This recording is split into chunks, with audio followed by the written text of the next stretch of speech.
She is an imprisoned princess, yet possesses extraordinary intelligence. He is an ordinary boy, but called the Dark Reaper by others.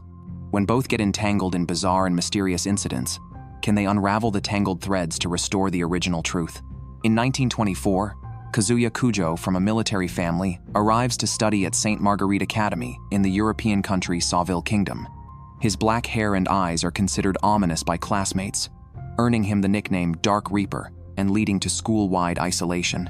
To help Kazuya integrate into class, teacher Cecile suggests, "This country has many supernatural stories everyone passionately discusses. Learning these will give you conversation topics." Kazuya ventures to the academy library to read paranormal tales. There he encounters a golden-haired girl named Victorique. Contrasting her petite, lovely appearance, her personality could be described as caustic. Due to special circumstances, she cannot leave the library's top floor, passing time through reading. However, Inspector Greville regularly seeks her help analyzing cases. The current case involves fortune teller Roxane, murdered inside her locked mansion room, with only an Indian male servant, Arab female servant, and her biological granddaughter present that night. Using clues from Greville, Victorique deduces the Arab maid as the killer, though remains unaware of her motive. The next day, Greville uses Victorique's deductions to solve the case and claim newspaper headlines. Discovering Greville took full credit, Kazuya angrily confronts him. To silence Kazuya and protect his reputation, Greville agrees to take both Kazuya and Victorique on a yacht trip. When Victorique learns she can briefly leave her prison cell, her heart swells with joy. On departure day, Victorique beams with excitement while gazing at the scenery outside the window. Not only her first train ride, but also her maiden venture onto streets. Ordinary sights spark undiluted wonder in her. Later, the pair reunites with Greville. Regarding the previous case, the maid confessed her motive. This is the trunk's revenge, an evident metaphor.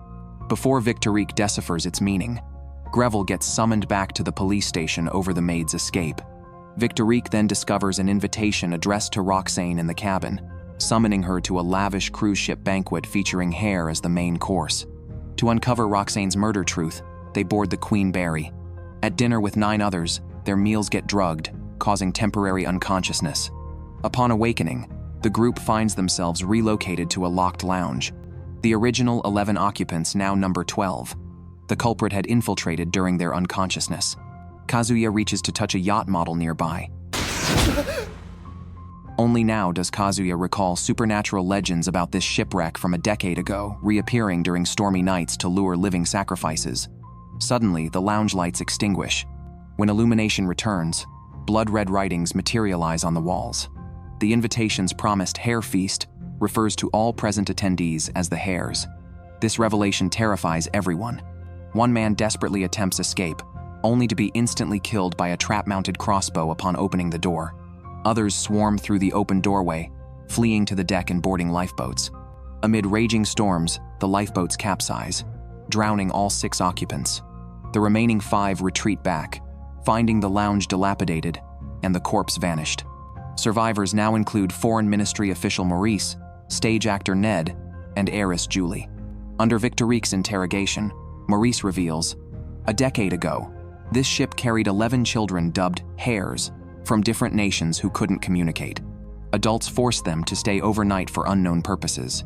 Provoked by hounds, the children grew paranoid and slaughtered each other. Could this truly be the sunken Queen Berry? Victorique dismisses ghostly theories, believing human scheming.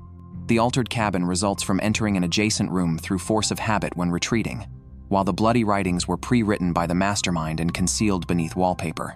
At this moment, the ship suddenly begins taking on water. Maurice urgently rallies the group toward the wireless room to send distress signals. Deadly traps lurk everywhere along the route. Seawater now floods the path to the wireless room. Mid-journey, Maurice abruptly snaps, charging into a room to seize a gun. Weapons were deliberately placed throughout the ship to incite children's mutual slaughter. Maurice suspects this revenge stems from surviving Hares, believing eliminating everyone present will secure his survival. Kazuya shields Victorique, vowing to protect her at all costs. As Maurice pulls the trigger, another gunshot rings out first. Julie had also armed herself from the ship's weapons. Ned demands Julie discard her gun to prevent mutual suspicion. Toss it, or do you have a reason to carry it? The remaining four proceed until Ned suddenly screams and collapses lifeless on the stairs. Victorique perceives danger, urgently summoning Kazuya to her side.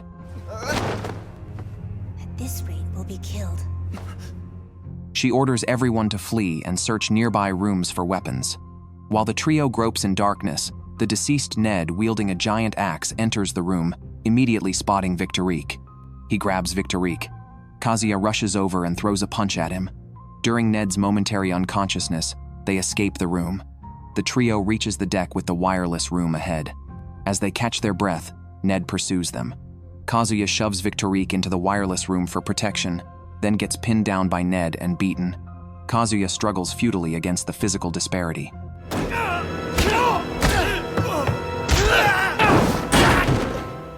At the critical moment, Julie seizes the axe and delivers Ned's fatal blow. With Ned plunging into the abyss, the death game concludes. Seeing Kazuya return unharmed, Victorique finally relaxes. At dawn, the Queenberry sinks beneath the waves. They return ashore via rescue boats, only for Julie to face legal judgment. She orchestrated everything.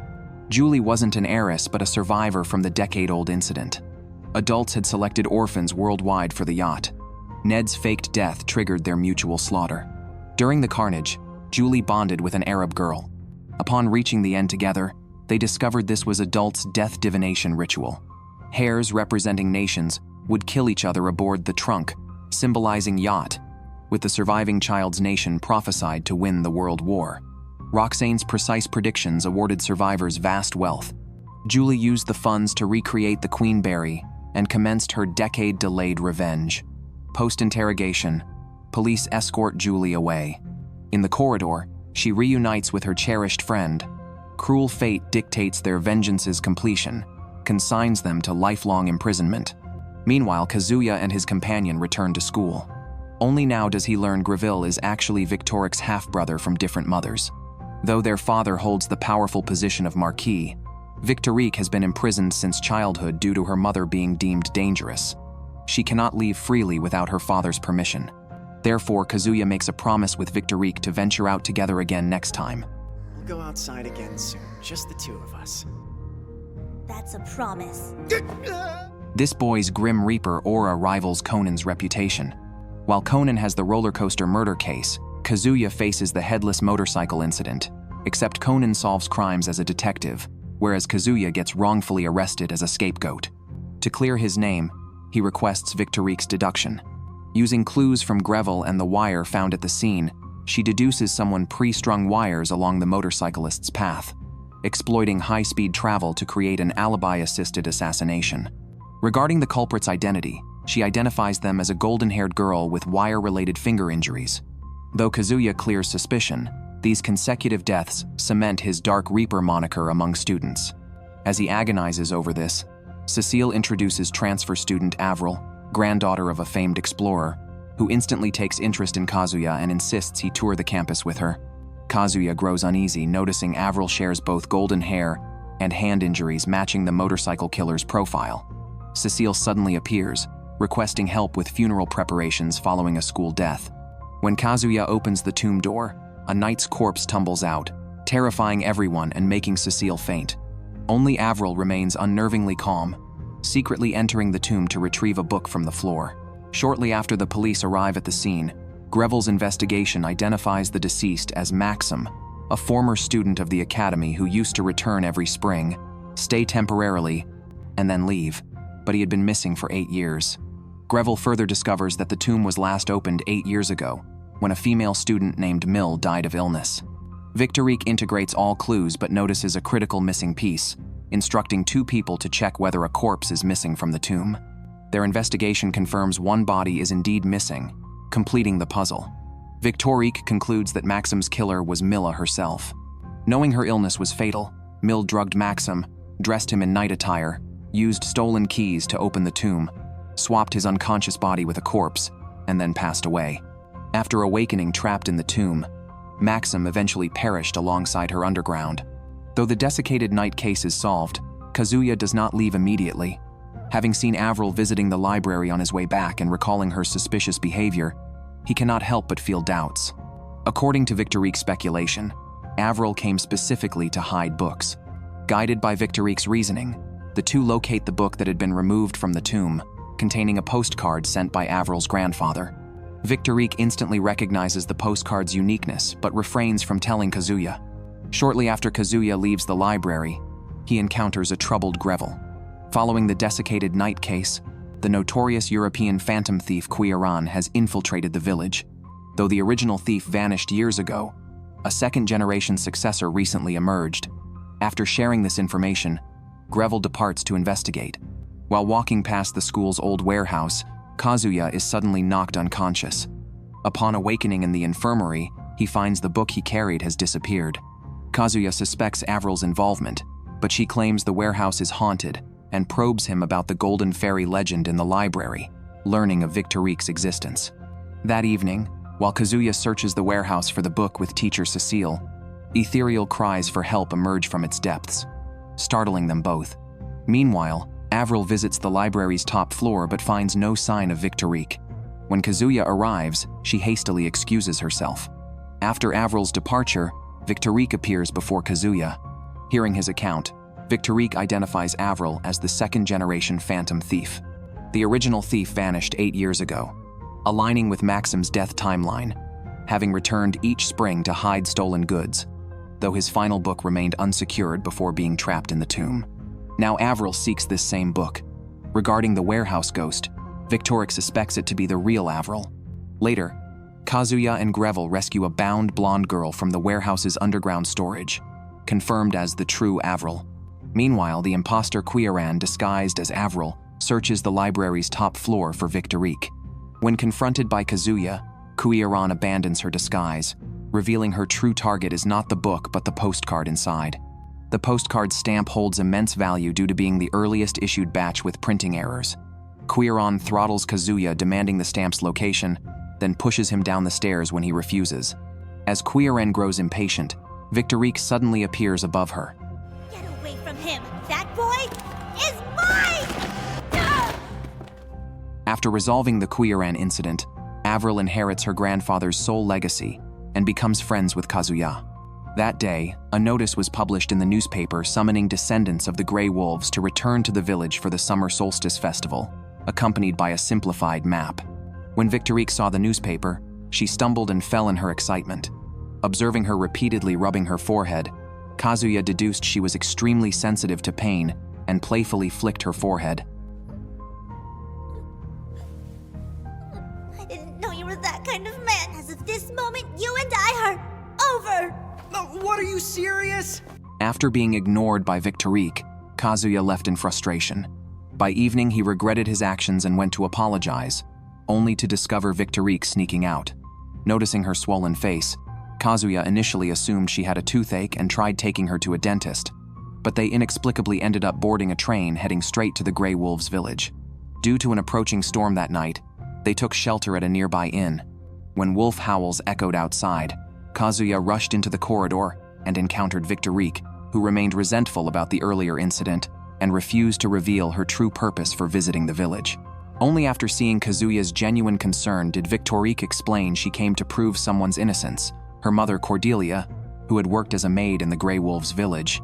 Cordelia, possessing the so-called Grey Wolf bloodline, was accused of committing a crime one night and expelled by villagers. She later became one of 3 dancers selected by a marquis seeking to introduce the Grey Wolf lineage into his family, ultimately giving birth to Victorique. When the marquis learned of Cordelia's alleged crime, he regretted tainting his bloodline. After Cordelia fled, Victorique was imprisoned while growing up. Convinced of her mother's innocence, Victorique seized this village reopening to clear Cordelia's name. The next day, the two arrived at the Grey Wolves village, accompanied by a nun from the marketplace and 3 unfamiliar men. As the drawbridge lowered, villagers wielding weapons attempted to drive Victorique away until the village chief intervened to stop them. We will allow you to celebrate with us, our daughter, even if your mother was a murderer. Under the chief's guidance, the group entered the village. When Maid Harmonia saw Victorique's identical resemblance to Cordelia, she turned pale and stammered incoherently, seemingly terrified by something. Victorique then questioned the chief about Cordelia's alleged crime. The previous chief, Theodore, had been found dead in his study at 3 a.m. years earlier. Cordelia, being the discoverer of the corpse, became the prime suspect. With no other suspicious individuals identified, she was expelled as the murderer. However, lingering doubts remained. Numerous gold coins were scattered around Theodore's body during his death, and while the chief had declared the time of death as midnight based on his pocket watch, others disputed this because the study's wall clock had not chimed. To uncover the truth, Victorique and Kazuya investigated Cordelia's former room, discovering a photograph hidden beneath a hollow floorboard. They later found a message left by Cordelia on Theodore's tombstone. I did not commit this crime. Sad. That night, while Victorique was bathing in the room with Kazuya guarding outside the door, the lights flickered and a fake eyeball mysteriously appeared in Hewater glass. Clearly, someone intended to frighten Victorique into leaving the Grey Wolves village. The next day, during the summer solstice festival, the village chief's assistant Ambrose lit the ceremonial float according to tradition, only to horrifically discover the mannequin had been replaced with a real person who burned alive. The victim, Alan, was one of the 6 individuals who had arrived at the village with them the previous night. The chief dismissed suspicions, claiming Alan had disguised himself as the mannequin to disrupt the ritual. Meanwhile, Kazuya became separated from Victorique during the chaos. While searching for her, he reached the village church where ancestral spirits supposedly possess the chief annually to prophesize futures. Though skeptical, Kazuya asked whether he and Victorique would remain together forever. The chief predicted they would be separated years later by a storm sweeping the world, yet remain spiritually connected. As Kazuya grew despondent, Victorique emerged from the church with tearful eyes. After being separated earlier, she had investigated Theodore's study and encountered Harminia there. Harminia revealed Cordelia had only been 15 during the incident, physically incapable of overpowering a grown man, contradicting the murder accusations. As the clock chimed on the hour, Victorique instantly grasped the truth of the past incident. Before she could explain to Kazuya, the village chief suddenly rushed out of the church, seized a hunting rifle, and headed into the forest. Aiming toward the direction of wolf howls, his gunshot triggered a human scream. The victim, Raoul, another companion of Alan. Though the chief was accused as the killer, Victorique knew his innocence. To prove this, Kazuya and 2 others investigated the church at night. When Greville unexpectedly appeared, Derek, who had infiltrated the church, was arrested. Derek and the 2 deceased victims were thieves targeting village antiques, but disagreements arose during the division of stolen goods. Derek murdered his accomplices to monopolize the wealth. Greville's presence stemmed from discovering Victorique's secret departure from the academy earlier, with the nun being his surveillance agent. With the Grey Wolves village murders resolved, attention shifted to clearing Cordelia's name. In a staged reenactment, Kazuya disguised as Theodore confronted Harminia. Overwhelmed by decades of guilt, she publicly confessed her crime. 20 years ago, during the summer solstice festival, Harminia, prophesied to die at 26, hid inside the study's wall clock. When Theodore entered, scattered gold coins distracted him. Harminia leaped down and stabbed him in the back before returning to the clock, preventing its chime. Cordelia subsequently became Harminia's scapegoat upon discovering the body. After learning the truth of the past incident, the village chief decided to execute Harminia according to the prophecy. When Ambrose could not bring himself to carry it out and let her escape, Harminia went mad and ignited fires everywhere, burning both the village and the wooden bridge leading out of it. The chief showed no concern, believing villagers needed no reason to leave. Kazuya and the others rushed toward the opposite shore, but Harminia blocked their path, convinced that killing Victorique was the only way to defy her prophecy and prolong her life.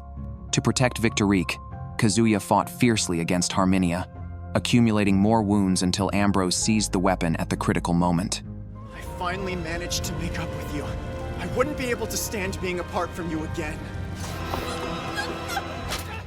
Harminia slipped and plunged into the abyss, fulfilling the prophecy that she could never escape her fate. The wooden bridge now teetered precariously, collapsing entirely before Kazuya could reach safety. As he nearly fell into the cliff, Victorique abandoned her falling precious necklace to desperately grab Kazuya's hand. Come back with me! This isn't where we get separated, don't you remember? Reinvigorated, Kazuya pulled himself up. With the return path completely destroyed, Ambrose resolved to explore the outside world. He then informed Kazuya that during the summer solstice festival prophecy ritual, Victorique had asked the same question as him. Though the future held sorrowful answers, they chose instead to treasure the present. Shortly after returning to the academy, Kazuya received a letter from his sister containing both a shopping list and a Japanese kimono gift for Victorique. Overjoyed by the present, Victorique hurried back to the detached house at the maze's center and eagerly attempted to wear it, only to realize she couldn't tie the kimono's sash properly. After sleeping wrapped in it overnight, she inevitably caught a fever. Meanwhile, Kazuya arrived at the department store, where his black hair and black eyes led staff to mistake him for someone else, escorting him to the top-floor room. There he saw blue roses, genuine ones unlike the imitation he intended to purchase.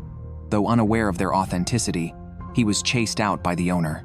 Exiting via the wrong elevator, Kazuya accidentally descended to the basement level and encountered a paranoid girl muttering about demons in the discarded wooden crates, who begged him to fetch police. When Kazuya brought Greville back, both the girl and any trace of her had vanished, with staff denying his earlier visit. Leaving the store doubting his sanity, Kazuya was grabbed by an old woman claiming the store ate her daughter. Luigi, a nearby beggar with sharp memory, approached and revealed the store had dispatched people to destroy evidence while Kazuya sought help. As Kazuya called Victorique for assistance, a hand suddenly dragged him into a passing carriage, belonging to the same girl who had earlier begged him to find police. The girl was named Anastasia. After being abducted, she was imprisoned in a room overlooking the royal palace. Young girls were then led into chambers where demonic whispers echoed below. Those subjected to curses would be taken away permanently. Fortunately, she escaped and hid in the department store basement. Kazuya instructed Anastasia to seek Greville at the police station while returning to the store himself. He located the beggar Luigi and persuaded him to jointly file a report. Observing Kazuya's dedication, Luigi remarked he was naively kind before agreeing. With Luigi's testimony, police confirmed missing girl's substantial connection to the store, though struggled to comprehend Anastasia's claims of demonic rituals.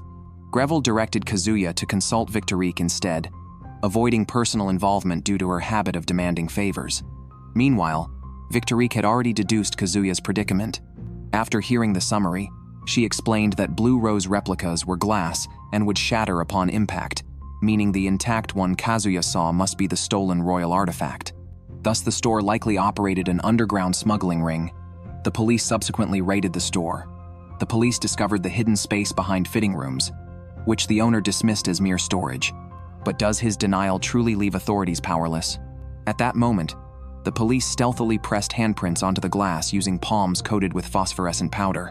When Greville ordered the lights extinguished, glowing imprints revealed themselves on the glass, while unmarked windows exposed the store's hidden chamber holding captives. Exposed, store staff violently clashed with police. Seizing the chaos, Kazuya reached the chamber's floor and pried open the compartment, finally understanding Anastasia's demonic ritual, referred to illegal auctions where bidding voices masqueraded as curses. With police intervention, all involved, including organizers, were arrested. Stolen royal artifacts were reclaimed, and missing girls' whereabouts became the police commissioner's priority. After resolution, Luigi received noble sponsorship to attend boarding school from Jacqueline, Greville's childhood friend. Cheerful and optimistic since youth, Jacqueline unknowingly held Greville's lifelong devotion. Fate intervened cruelly. Bound by family marriage vows, she later became murder suspect on her wedding eve due to victims' dying clues. To clear her name, Greville sought Victorique's aid. However, Victorique, raised in isolation, couldn't grasp his emotions, demanding Greville adopt a drill-like hairstyle as payment. Though Jacqueline's innocence was proven, she remained unaware of Greville's sacrifices, his love buried silently for her happiness. Summer vacation arrived in a blink. Avril invited Kazuya to visit her grandmother's home in the Mediterranean, but as they boarded the train, Kazuya thought of Victorique and ultimately chose to stay. Meanwhile, believing Kazuya had abandoned her for a holiday, Victorique grew so despondent she couldn't focus on reading. When Kazuya appeared to shield her from the scorching sun, her mood lifted instantly. He brought snacks mailed from his homeland, including a reply letter from his second brother addressed to Victorique. Kazuya had often praised his brother's superior intellect and strength, prompting Victorique's competitive challenge, a puzzle none could solve, proving her unmatched brilliance. Kazuya recalled childhood reprimands from his father. Overshadowed by accomplished brothers, his mistakes sparked accusations against his mother's parenting. Lingering insecurity haunted him, yet through Victorique's encouragement, he gradually regained confidence. They spent a joyful summer together, deepening their bond. As vacation neared its end, Avril returned early and invited Kazuya to a horror film about an alchemist in a clock tower. Having developed feelings since Kazuya rescued her, Avril hastily invented an excuse to divert him from visiting Victoric, steering him toward exploring the school's clock tower. While ascending the stairs, both experienced sudden dizziness but safely reached the top-floor room. At that moment, Avril recalled a ghost story about an alchemist named Leviathan, who perpetually wore a mask and established a workshop in the clock tower. Later gaining favor with the queen, he secured political influence, prompting the jealous king to order his assassination via poisoned arrows. Yet Leviathan emerged unscathed, rumored to be ageless and undying. Meanwhile, at the library, Victorique accidentally discovered Leviathan's archived books, documenting his rise from obscurity to power, including his execution records. His death sentence stemmed neither from deceiving the king nor manipulating the queen, but from murdering an innocent child to validate alchemy. The text contained a taunting passage: "My secret cannot be exposed. Should any challenger persist, let them try." Victoric deemed this blatant provocation. When Kazuya left his dormitory, he noticed a suspicious man lurking near the clock tower. Pursuing him, Kazuya found the man collapsed inside the tower's chamber with fingertips discolored poison purple. Police swiftly launched an investigation. Upon hearing this from Kazuya, Victorique contemplated briefly before accepting Leviathan's challenge to expose his alleged alchemical trickery. However, Cecile intercepted Victorique immediately after her emergence, insisting, "Since you're out, meet classmates," forcibly escorting her to a classroom for an awkward first encounter with Avril.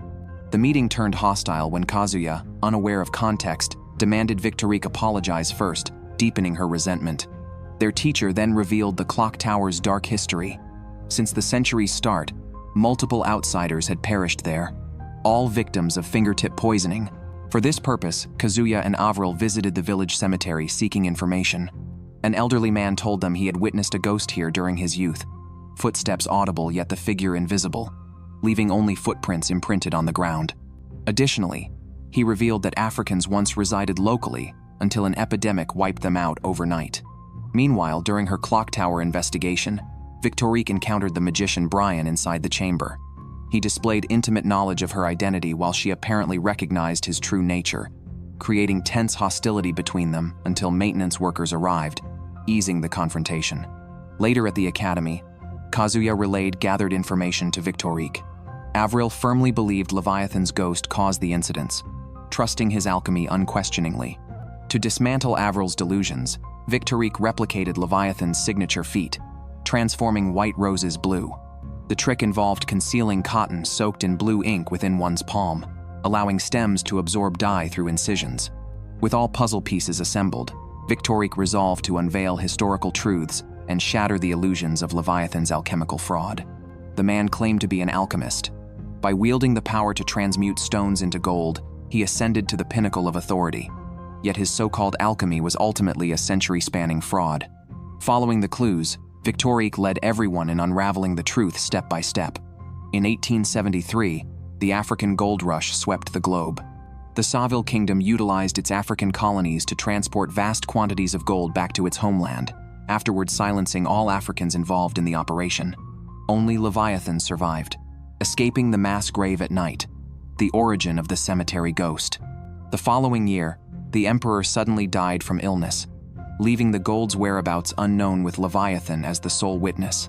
He discovered and utilized this hidden gold to fabricate his identity as an alchemist, becoming favored by the king and queen. Leviathan sought to leverage this influence to protect his beloved homeland, but this peace proved fleeting. Internal factional conflicts emerged within the Saville Kingdom, between the Materialist Science Academy and the Paranormal Department that worshipped supernatural forces. While the Academy dismissed alchemy as deception, the Paranormal Department's leader Marquis remained devoutly convinced. As external skepticism towards Leviathan intensified, only a noble boy named Musgrave maintained unwavering faith. To validate alchemy's existence, Leviathan forced him to drink molten gold.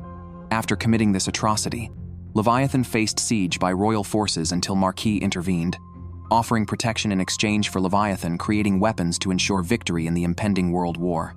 What dost thou want from me? Immortal soldiers, homunculi. However, Marquis had never anticipated that Leviathan's alchemy was fraudulent.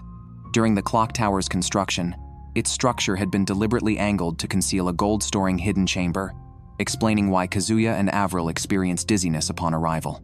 A lethal mechanism guarded the vault. Touching the crimson roses engraved on the walls triggered fatal poisoning through skin contact.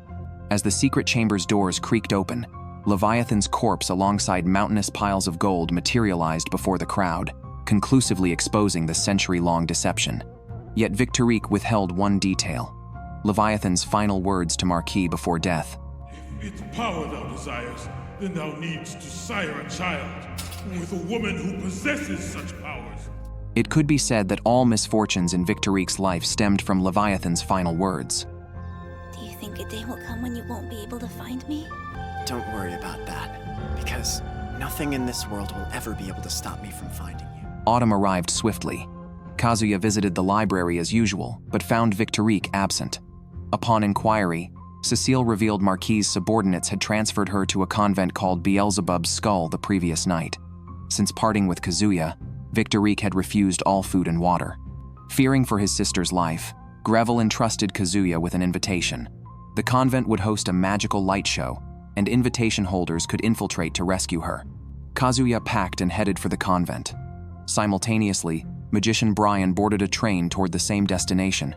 Sharing Grey Wolf Village ancestry through his bloodline, Brian maintained unusual connections with Victorique's mother Cordelia.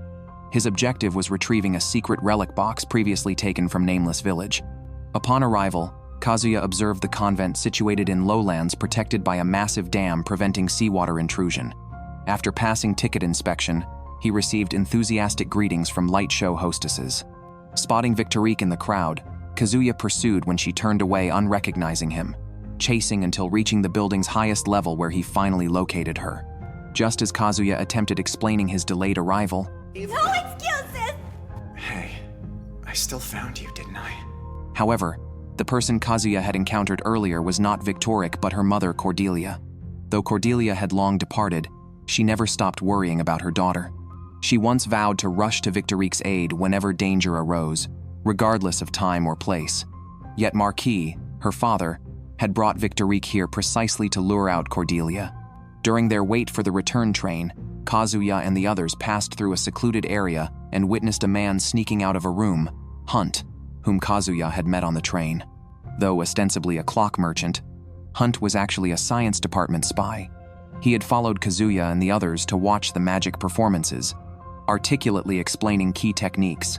During the final act, two bound twin sisters swapped places within a narrow wardrobe. The bishop insisted this demonstrated magical power, but Hunt objected.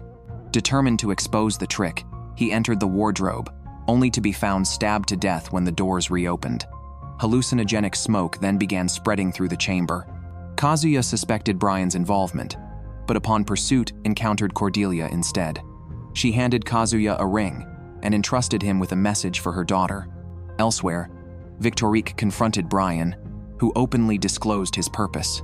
The relic box he brought here a decade ago could weaken the science department's influence, but it had already been stolen before his arrival.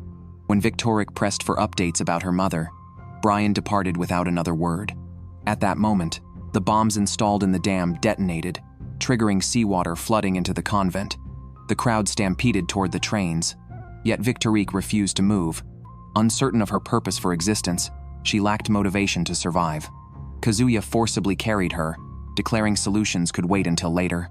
Seeing Kazuya's unwavering resolve, Victorique suddenly realized she was no longer the original Grey Wolf, now possessing a heart capable of understanding love. Kazuya sprinted desperately, boarding the departing train mere moments before seawater engulfed the platform. He delivered Cordelia's ring and message to Victorique. Even if you choose not to cry out to me, I will always come running for you. Only then did Victorique truly believe her mother had always loved her. Later in their carriage, they explained Hunt's murder to two female passengers. The killer was the nun who entered the wardrobe with him. Her wrist ropes had slip knots, enabling easy liberation to stab Hunt. As they spoke, two newcomers entered, a burly middle-aged man and a timid wealthy youth. Victorique explained the relic box's significance. In certain European regions, people stored life experience artifacts in such boxes, buried with their owners upon death. That both occult and science departments coveted this box proved its extraordinary origins. The carriage lights abruptly extinguished. After illumination returned, a middle-aged woman volunteered to fetch clothes for Victorique. Simultaneously, the short-haired girl discovered missing belongings and requested the burly man to retrieve garments. However, the man immediately confronted the woman upon exiting. Kazuya glimpsed the woman's corpse through the window, but Victorique silenced him before speech. She deduced all passengers belonged to occult and science department spies. The deceased woman was occult department's scarecrow, the short-haired girl science department's orphan, the burly man science department's knight, and the wealthy youth occult department's woodcutter.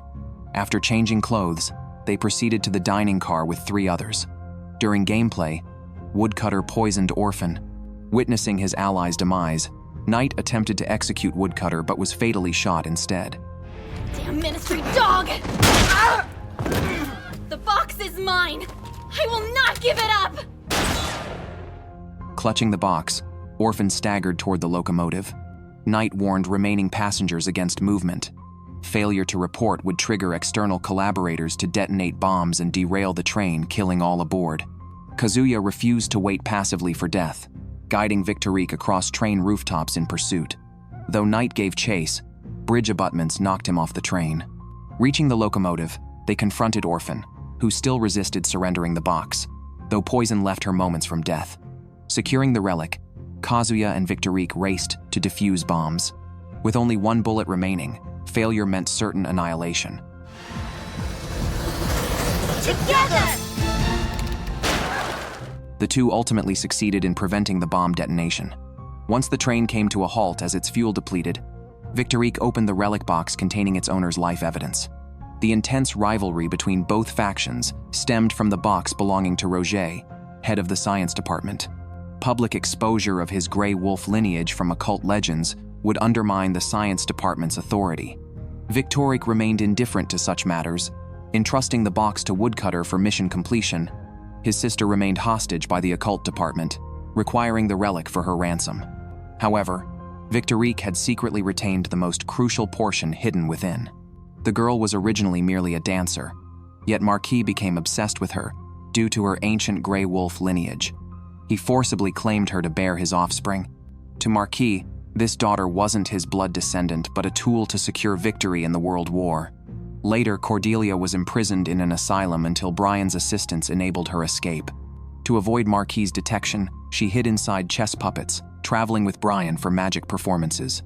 Reuniting with her daughter years later, Cordelia's heart ached witnessing Victorique's vacant demeanor, vowing to free her from captivity. A decade passed in the blink of an eye.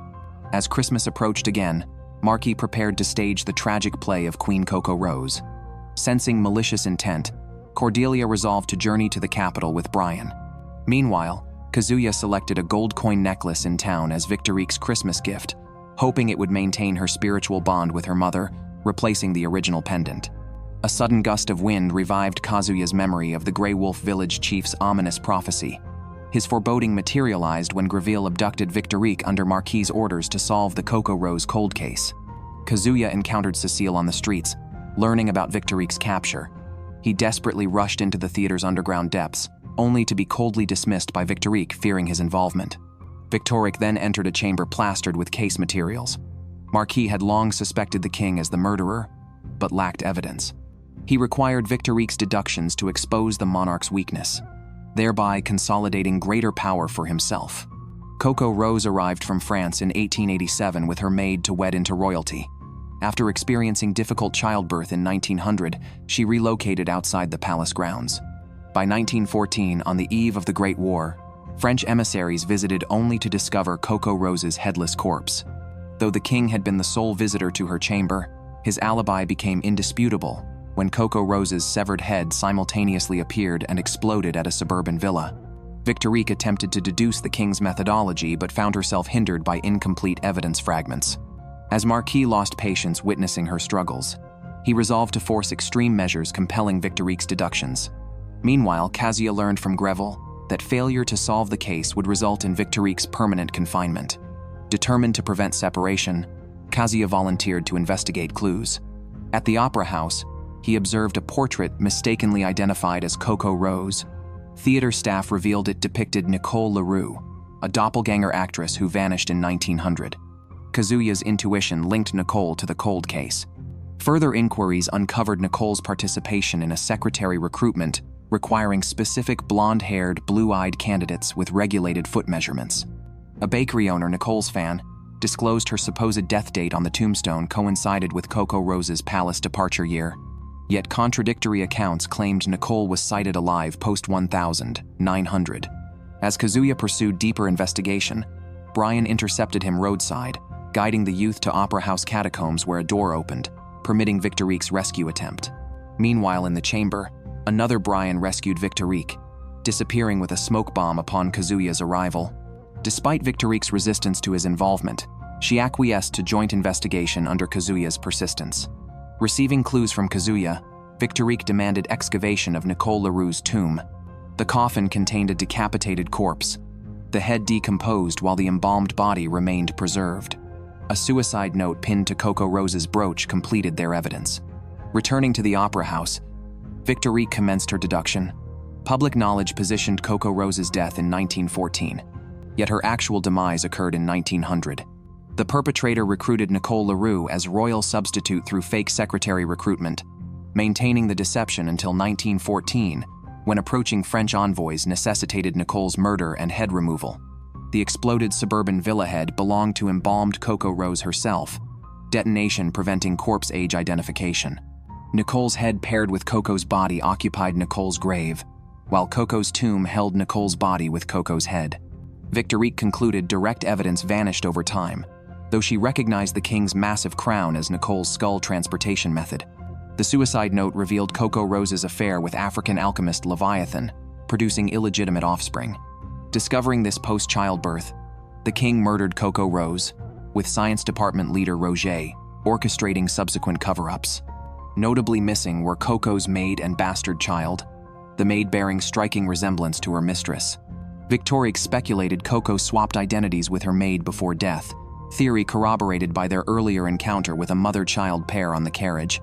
As Kazuya and Victorique returned to the academy, Cordelia observed from afar accompanied by two Brians, twin siblings revealed through this revelation. On Christmas Day, the school hosted its customary costume ball as per tradition. Cecile procured an outfit for Kazuya, while recounting the legend of the beautiful monster, a humanoid creature said to bestow blessings upon the unfortunate, guarded by a protective rabbit. Authorities slaughtered the rabbit to capture the monster, unaware it served as the creature's heart, causing both to perish. Cecile lent the costume to Kazuya, who donned the rabbit attire while Victorique dressed as the beautiful monster. Their entrance together instantly captivated the gathering. After the dance segment, Victorique presented Kazuya with Cordelia's ring as a Christmas gift. Witnessing their compatibility, Avril silently withdrew. Remembering his own gift, Kazuya returned to his dormitory to retrieve the present box, oblivious to the prophesied storm winds approaching. On War's Eve, the king adopted Roger's counsel for pacifist policies, deporting foreign merchants and exchange students, unaware of Marquis's schemes. Meanwhile, Kazuya, forcibly taken for repatriation, entrusted his gift to Avril for Victorique. Refusing separation, he escaped the transport vehicle amidst chaos, evading captors through Luigi's aid. Simultaneously, streets flooded with rabbit-masked individuals from an emerging underground faction, inciting international conflict under the pretense that the beautiful monster thirsted for sinners' blood. Sensing impending danger, Kazuya resolved to return to Victorique's side. Luigi requested Jacqueline's assistance to have Greville escort Kazuya back. Meanwhile, Avril delivered the gift to Victorique, who felt no joy but profound sorrow over the separation. Greville arrived at the library under Marquis's orders to retrieve the beautiful monster. Refusing to become her father's pawn for warfare, Victorique was about to commit suicide with a knife when she discovered Kazuya held hostage by the occult department. Mirroring the legend's rabbit, Kazuya was Victorique's heart, compelling her cooperation with the occult department. If the rabbit dies, then she'll die too. In subsequent months, Victorique remained imprisoned beneath the royal palace, strategizing domestic and international affairs for Marquis daily. He seized crucial items from her relic box, exposing Roger's identity as a Grey Wolf, and spreading rumors about his conspiracy to restore Grey Wolf rule through the king. Loyal Roger faced public suspicion, and fled. As war loomed, national tensions escalated and students evacuated the academy, including Avril. While Jacqueline disapproved of Greville using Kazuya as leverage, even the Marquis' heir remained powerless, merely another chess piece devoid of autonomy. Meanwhile, the king still hesitated about joining World War II, yet succumbed to coercion after Marquis exposed the truth about the queen's death. All military forces now converged on the capital under Marquis' complete control. Citizens brainwashed by the beautiful monster moved like puppets, per milliampere Ruckwis schemes, blindly believing Sauville Kingdom's inevitable victory. Following the Leviathan incident years prior, Marquis had learned a truth. The occult could manipulate minds, with Victorique's existence serving as his instrument for mass psychological control. Just like at the library tower. But you're not here. The academy closed due to warfare, rendering Cecile unemployed. After repatriation, Kazuya joined the military as a soldier enduring Superior's abuse, clinging to Victorique's ring as his sole emotional anchor. With Sauville Kingdom martial law enforced, Marquis ascended to prime ministership. Greville delivered dresses to Victorique, compelling her speech at the inauguration ceremony to radicalize citizens further. Unable to resist, Victorique wept silently until the underground prison door opened. During the inauguration ceremony, Victorique mounted the podium, rejecting brainwashing rhetoric, publicly exposing Marquis' lies. It's been quite a while. Albert de Blois. Cordelia had remained as Victorique's stand-in while Brian extracted the real Victorique. Flames erupted through the venue as Cordelia enacted belated vengeance, sacrificing her life willingly. The Bryan brothers followed steadfastly behind, pledging absolute devotion to Cordelia's cause. However, one Bryan sought to kill Victorique, believing only through her death could his beloved Cordelia survive for their brothers. The former Victorique might have disregarded her life, but through her time with Kazuya, she had learned love's essence. Pleading on her knees, she begged Brian for mercy. Meanwhile, Cordelia fatally stabbed Marquis before falling to guards' blades. One gravely wounded Brian, unable to flee, chose to remain with Cordelia as flames consumed them. Unaware of this tragedy, the other Brian fixated on killing Victorique until a struggle sent him tumbling off a cliff. Victorique rescued him, prompting Brian's change of heart. He resolved to honor Cordelia's wish by smuggling Victorique abroad. During their escape, Greville intercepted them. Though ordered to capture Victorique, compassion for his sister overrode obedience. He permitted her boat escape. Boarding the vessel, Brian's mortal wounds overcame him. With final breaths, he recounted being expelled from their village alongside his brother for red-haired, impure bloodline, their mother's betrayal, and how Cordelia's resilience amidst exile had captivated them. Brian implored Victorique to survive, fulfilling Cordelia's deepest desire. After his death, crew members held funeral rites for Brian.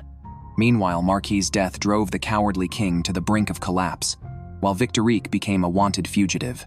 A ship officer suspected her identity, but when her headscarf was removed, Victorique's golden hair had turned silver white. Evading pursuit, she discovered a simple sketch left by Kazuya in her necklace. Overwhelmed by longing, silent tears streamed down her face. The next day, aboard the ship, Roger appeared with a stack of letters from Kazuya, filled with yearning words, promising to return and personally speak those important words to her. Resolving to wait in Japan, Victorique departed. Years later, World War II ended with Sauville Kingdom's cities lying in ruins. People finally awakened from the occult department's lies. With the inspector's assistance, Greville resumed police work, liberated from his father's control.